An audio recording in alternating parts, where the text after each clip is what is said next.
हरिओम तत्सत। पाप मोचनी एकादशी का अर्थ है पाप को नष्ट करने वाली एकादशी। हिंदू मान्यता के अनुसार पाप मोचनी एकादशी अपने नाम के अनुरूप फल प्रदान करने वाली है।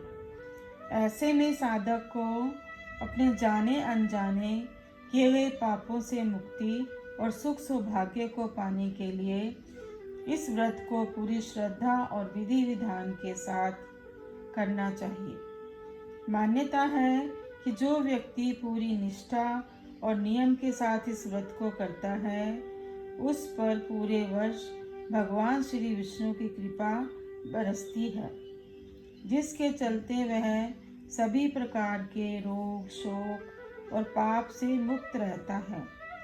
पाप मोचनी एकादशी व्रत के पुण्य फल के साधक को मोक्ष की प्राप्ति होती है।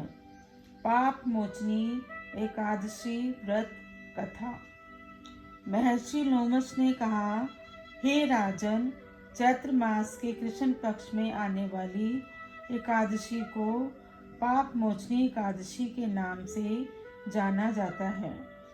पौराणिक काल में चैत्र रथ नामक एक जंगल था। उस वन में अप्सराएं किन्नरों के साथ विहार करती थी। उस स्थान पर हमेशा ही वसंत का मौसम रहता था। इसका अर्थ यह है कि उस स्थान हमेशा अलग अलग प्रकार के पुष्प खिले रहते थे। उस वन में कभी गंधर्व कन्याएं विहार किया करती थी तो कभी भगवान इंद्र अन्य देवताओं के साथ वहां क्रीड़ाएं करते थे। उसी वन में मेधावी नाम का एक ऋषि भी अपनी तपस्या में लीन थे। वह भगवान शिव के बहुत बड़े भक्त थे। एक दिन की बात है जब एक अप्सरा जिसका नाम था मंजू घोषा ने मेधावी ऋषि को मोहित करके उनकी निकटता का लाभ उठाने का सोचा। इसलिए वह ऋषि मेधावी से कुछ दूरी पर बैठकर वीणा का वादन करने लगी। उसी समय कामदेव भी शिव भक्त ऋषि मेधावी को जीतने का प्रयास करने लगे। कामदेव ने उस सुंदर अप्सरा को भ्रू को धनुष बनाया, कटाक्ष को धनुष की प्रत्यंचा बनाई तथा नेत्रों को मंजू घोषा का सेनापति बनाकर कामदेव अपने शत्रु भक्त को जीतने के लिए तैयार हुआ। उसी समय शिव भक्त ऋषि मेधावी युवावस्था में थे। उन्होंने यज्ञोपवीत तथा दंड धारण कर रखा था। उस समय ऋषि मेधावी दूसरे कामदेव की भांति प्रतीत हो रहे थे। उन मुनि को देखकर कामदेव के वश में वो मंजू घोषा ने वीणा का मधुर स्वर में गाना शुरू किया, जिससे ऋषि मेधावी उनके मीठे स्वर तथा उनके सौंदर्य पर मोहित हो गए। ऋषि मेधावी उस अप्सरा के सौंदर्य में मोहित होकर शिव रहस्य के बारे में भूल गए तथा काम के वश में होकर मंजू घोषा के साथ में रमण करने लगे। काम के वश में होने के कारण महर्षि मेधावी को दिन तथा रात के बारे में कुछ भी ज्ञात ना रहा तथा बहुत ही समय तक वह उस अप्सरा के साथ रमण करते रहे। इसके पश्चात मंजू घोषा ने ऋषि मेधावी से कहा कि हे मुनि, अब मुझे जाना है, बहुत समय हो गया है, अतः मुझे स्वर्ग जाने की आज्ञा देवें। अप्सरा की बात को सुनकर ऋषि मेधावी ने उससे कहा, हे मोहिनी, संध्या को तो आई हो, प्रातःकाल होने पर चली जाना है। ऋषि मेधावी के यह वचन सुनकर अप्सरा उनके साथ रमण करने लगी। इस प्रकार दोनों ने बहुत अधिक समय तक एक दूसरे के साथ व्यतीत किया।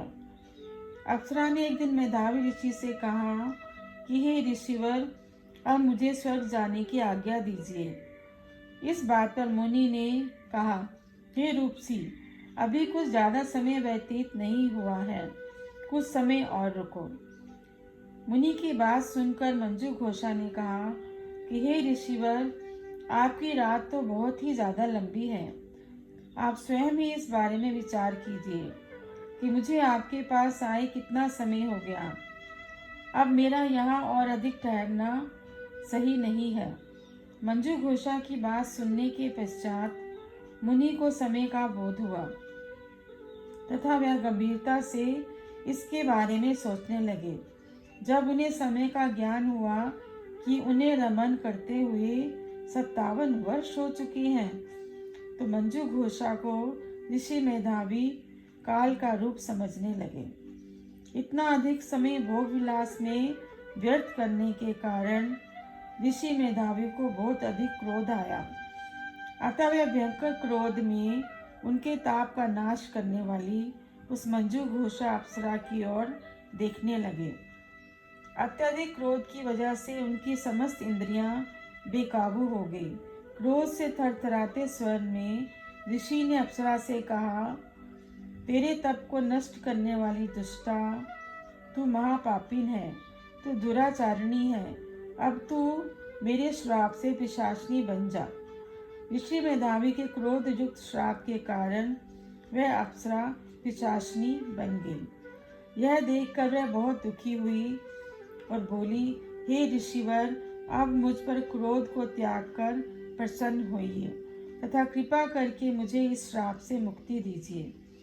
विद्वानों द्वारा कहा गया है कि साधुओं की संगत अच्छा फल प्रदान करने वाली होती है एवं आपके साथ तो मैंने बहुत वर्ष व्यतीत किए हैं। अतः अब आप मुझ पर प्रसन्न हो जाएं, अन्यथा लोग कहेंगे कि एक पुण्य आत्मा के साथ रहकर भी मंजू घोषा को पिशाचिनी बनना पड़ा। इसके पश्चात ऋषि मेधावी ने पिशाचिनी बनी हुई मंजू घोषा से कहा कि तूने मेरा बहुत बुरा किया है, फिर भी मैं तुझे इस श्राप से मुक्ति का उपाय बताता हूँ। चैत्र माह में कृष्ण पक्ष की जो एकादशी है, उसे पाप मोचनी के नाम से जाना जाता है। इस एकादशी का उपवास करने से तुझे इस पिशाचिनी के देह से मुक्ति मिल जाएगी। इतना कहकर ऋषि मेधावी ने मंजू घोषा को व्रत का संपूर्ण विधान समझा दिया। इसके पश्चात वे अपने पापों का प्रायश्चित करने के लिए अपने चैवन ऋषि के पास चले गए।